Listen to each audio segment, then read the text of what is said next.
Assalamualaikum students, welcome to my YouTube channel chapter number 1 the fundamentals of chemistry lecture number 10। आज के इस lecture में हम दो टॉपिक्स पढ़ेंगे जैसे कि atomic number and atomic mass. आज के इस लेक्चर में हम atomic number and atomic mass की डेफिनेशन, एग्जांपल और कुछ न्यूमेरिकल्स पढ़ेंगे। Atomic number and atomic mass शुरू करने से पहले हम थोड़ा स्ट्रक्चर ऑफ एटम को पढ़ेंगे, यानी कि जो एटम की स्ट्रक्चर होती है थोड़ी बेसिक पॉइंट हम इसकी पढ़ेंगे। Atoms are the made up of the three particles neutron, proton and electron.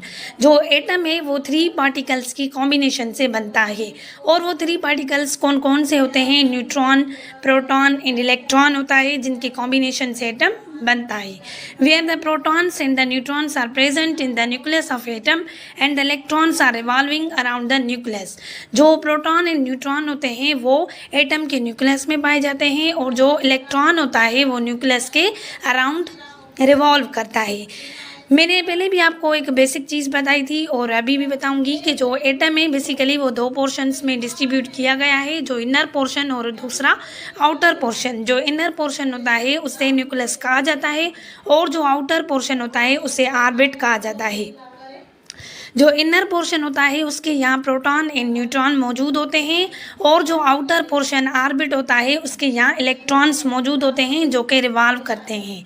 और जो प्रोटॉन होता है उस पर पॉजिटिव चार्ज होती है, और जो न्यूट्रॉन होता है वो न्यूट्रल होता है, यानी कि नो एनी चार्ज। उसके बाद आता है इलेक्ट्रॉन, इलेक्ट्रॉन पे नेगेटिव चार्ज होती है।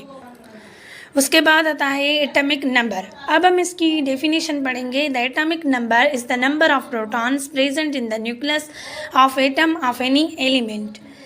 यानी कि जो एटॉमिक नंबर होता है वो नंबर ऑफ प्रोटॉन्स होते हैं, यानी कि जो एटम होता है उसके न्यूक्लियस में जो नंबर ऑफ प्रोटॉन्स होते हैं उससे एटॉमिक नंबर कहा जाता है। Atomic number is represented by the symbol Z। जो एटॉमिक नंबर होता है उसे Z की सिंबल से रिप्रेजेंट किया जाता है। All the atom of an element have the same atomic number due to the presence of same number of protons. जो भी एलिमेंट के एटम होते हैं उन्हें सेम एटॉमिक नंबर होता है। क्योंकि उसके यहाँ सेम नंबर ऑफ प्रोटॉन्स होते हैं, इस वजह से। यानी कि इन जो भी एलिमेंट के एटम होते हैं उन्हें सेम एटॉमिक नंबर होता है due to the same number of protons. Example क्या है इसका? In the all oxygen atoms have the 8 number of protons due to this the atomic number is 8। जितने भी ऑक्सीजन के एटम होते हैं सब ऑक्सीजन के एटम के पास 8 प्रोटॉन्स होते हैं, इसकी वजह से इसका एटॉमिक नंबर भी क्या रहता है? 8 रहता है। जैसे कि मैंने यहाँ पे भी 8 नंबर ऑफ प्रोटॉन्स शो किए हैं जो कि न्यूक्लियस में पाए जाते हैं। उसके बाद है एटॉमिक मास। इसकी डेफिनेशन क्या है? The atomic mass is the sum of number of protons and the neutrons present in the nucleus of atom of an element. यानी कि किसी भी एलिमेंट के एटम के न्यूक्लियस में number of protons and number of neutrons को atomic mass कहा जाता है। Atomic mass is represented by the symbol A, calculated by the A is equal to the Z plus N, where the N is the number of neutrons। Atomic mass जो होता है उसे A से represent किया जाता है, और इसको कैलकुलेट कैसे करते हैं? A is equal to Z। Z क्या है? Z है नंबर ऑफ प्रोटॉन्स। जब नंबर ऑफ प्रोटॉन्स को प्लस करेंगे नंबर ऑफ न्यूट्रॉन के साथ तो हमें एटॉमिक मास मिलेगा, और जो एटॉमिक नंबर है उसे Z से रिप्रेजेंट किया जाता है, और जो एटॉमिक मास है उसे A से रिप्रेजेंट किया जाता है। Take an example. Nitrogen atom have the 7 number of protons and the 7 number of neutrons, then the atomic mass of the nitrogen is 14। जो नाइट्रोजन एटम होता है उसके यहाँ 7 नंबर ऑफ प्रोटॉन्स होते हैं, यानी कि नाइट्रोजन के पास 7 नंबर होते हैं प्रोटॉन के, और 7 ही नंबर होते हैं न्यूट्रॉन के। जब हम न्यूट्रॉन और प्रोटॉन को प्लस करेंगे तो हमें एटॉमिक मास मिलेगा। जैसे कि मैंने यहाँ पे लिखा है, जो फार्मूला है एटॉमिक मास को कैलकुलेट करने का वो क्या है? A is equal to Z plus N। Z क्या है? नंबर ऑफ प्रोटॉन से, और N क्या है? नंबर ऑफ न्यूट्रॉन से। तो नंबर ऑफ प्रोटॉन्स भी कितने हैं? 7 है, और नंबर ऑफ न्यूट्रॉन्स भी कितने हैं? 7 है। 7 प्लस 7 तो क्या आया? 14 आया। जैसे कि मैंने यहाँ पे भी शो किया है, नंबर ऑफ प्रोटॉन्स भी 7 है और नंबर ऑफ न्यूट्रॉन्स भी 7 है, तो इस चीज़ को एटॉमिक मास कहा जाता है। एटॉमिक मास और एटॉमिक नंबर के बाद हम कुछ बुक में दिए हुए न्यूमेरिकल से सॉल्व करेंगे, जैसे कि 1.1 if N element have the number of protons 7 and the number of neutron 12. Find out its atomic number and atomic mass.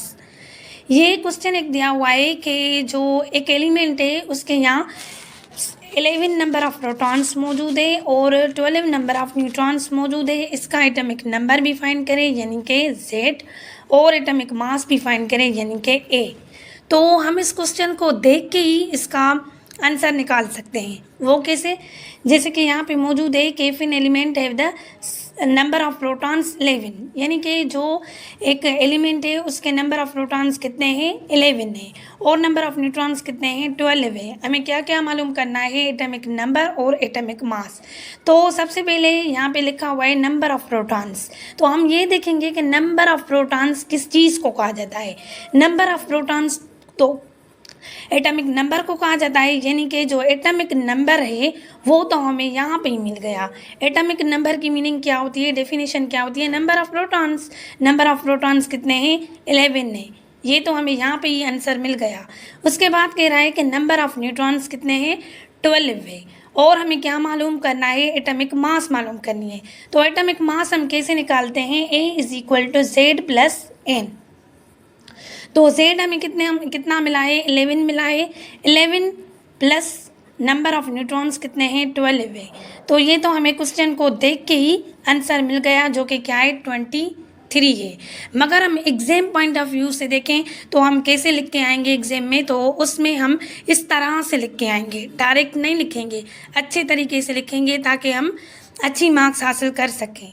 तो सबसे पहले हम डेटा बनाएंगे। उसमें क्या पहले क्या चीज़ बता रहा है? नंबर ऑफ प्रोटॉन्स बता रहा है, जो कि हमने यहाँ पे लिखा, वो कितने हैं? 11 है।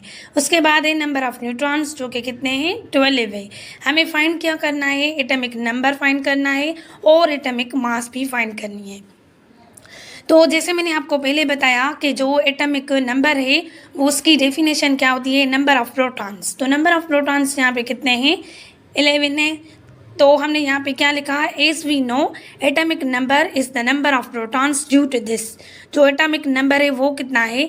11 है। उसके बाद दूसरा क्या पूछ रहा है? एटॉमिक मास पूछ रहा है। एटॉमिक मास हम कैसे फाइंड आउट करते हैं? A = Z + N। जो A होता है वो एटॉमिक मास को रिप्रेजेंट करता है, Z एटॉमिक नंबर को रिप्रेजेंट करता है, और जो N है वो नंबर ऑफ न्यूट्रॉन को रिप्रेजेंट करता है।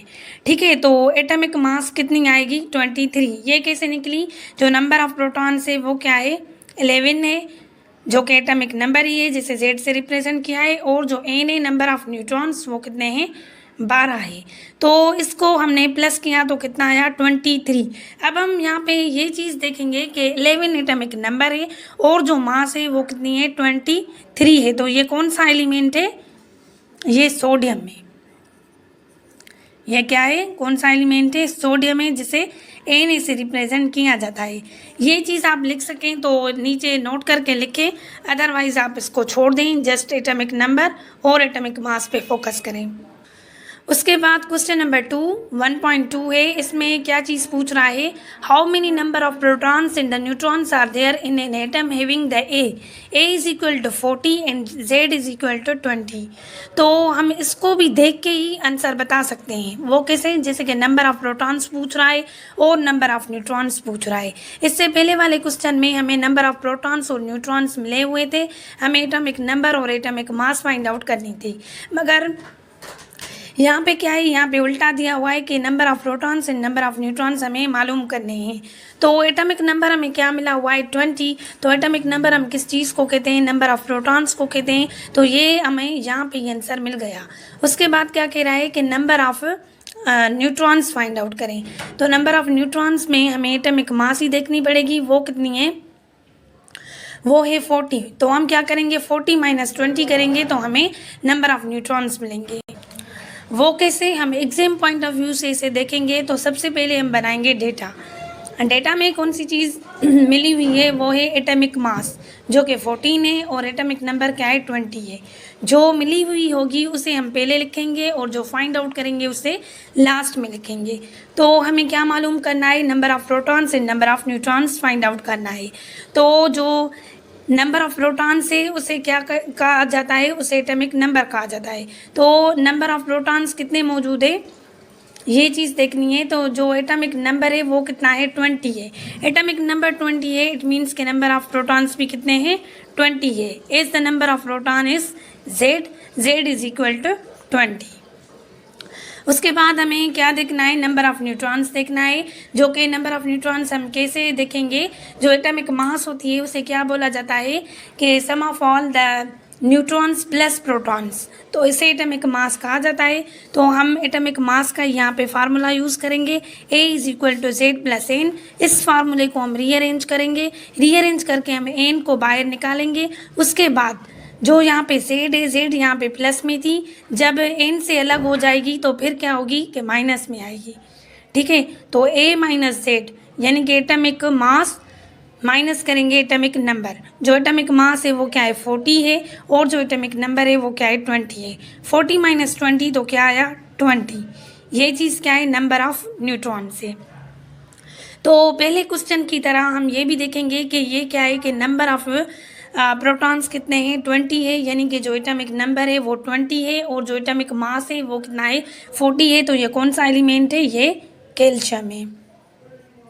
ठीक है, तो यहाँ पे जाके ये आज का हमारा लेक्चर मुकम्मल हुआ। एज यूजुअल आपसे एक रिक्वेस्ट करेंगे कि हमारे इस चैनल को आप लाइक करें, सब्सक्राइब करें और बेल आइकन को ज़रूर क्लिक करें ताकि हमारी तमाम वीडियोस की नोटिफिकेशन आपको रिसीव हो सके। Thank you very much. अल्लाह हाफिज़।